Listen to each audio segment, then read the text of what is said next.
ఛత్తీస్గఢ్ లో 2500 కోట్లు, ఏపీలో ఏకంగా 3500 కోట్ల పైమాటే. అన్ని liquor స్కామ్లే.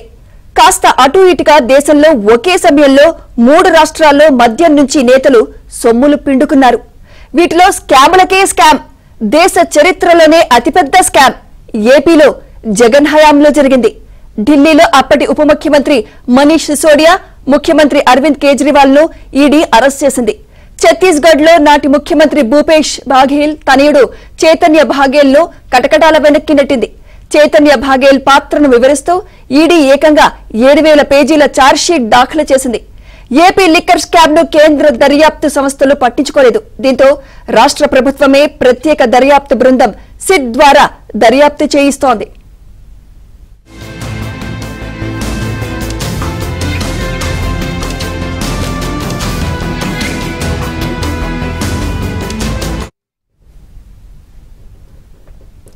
Chhattisgarh AP liquor scam లో అనేక సారూప్యతలు కనిపిస్తున్నాయి.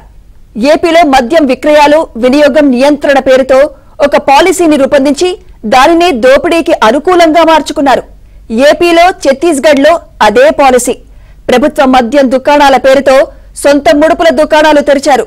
ఛత్తీస్గఢ్ లిక్కర్ స్కామ్ లో సీఎం తనయుడితో మొదలుకొని అనేక మంది అధికారులు, రాజకీయ నాయకులు, వ్యాపారులు కుమ్ముక్కయ్యారు. ఏపీలో మాత్రం ఎవరిని పడితే వారిని ఇందులో వేలు పెట్టనివ్వలేదు. ఏ స్థానంలో ఎవరుండాలో, ఎవరి పాత్ర ఏమిటో ముందే నిర్ణయించుకొని వారి ద్వారా మాత్రమే స్కామ్ నడిపించారు. అంతిమ లబ్ధిదారులకు మాత్రమే అత్యధిక వాటా వెళ్లేలా పకడ్బందీగా వ్యవహరించారు. ఛత్తీస్గఢ్ లో నేతలతో పాటు మద్యం ఉత్పత్తిదారులు, రవాణాదారులు, సీనియర్ అధికారులు చేతులు కలిపారు. తమ నెట్వర్క్ సాఫీగా నడిచేలా చూసుకున్నారు. వచ్చిన సొమ్ములతో ఆస్తులు కొన్నారు, బిల్డింగులు కట్టుకున్నారు, జల్సాలు చేసుకున్నారు. ఏపీలోనూ ఇదే జరిగింది. అయితే ఇదంతా అంతిమ లబ్ధిదారు కనుసన్నల్లోనే సాగింది. అయినప్పటికీ కమిషన్ల సొమ్మును కొందరు పాత్రధారులు సొంతానికి మళ్లించుకుని ఆస్తులు పోగేసుకున్నారు. ఆఫ్రికా దేశాల్లో వ్యాపారాలు చేసేందుకు రంగం సిద్ధం చేసుకున్నారు.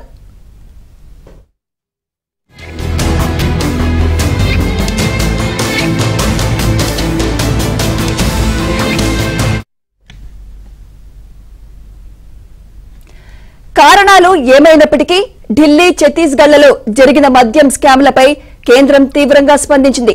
ఢిల్లీలో ఉప ముఖ్యమంత్రి, ముఖ్యమంత్రిని ఈడీ అరెస్ట్ చేసింది.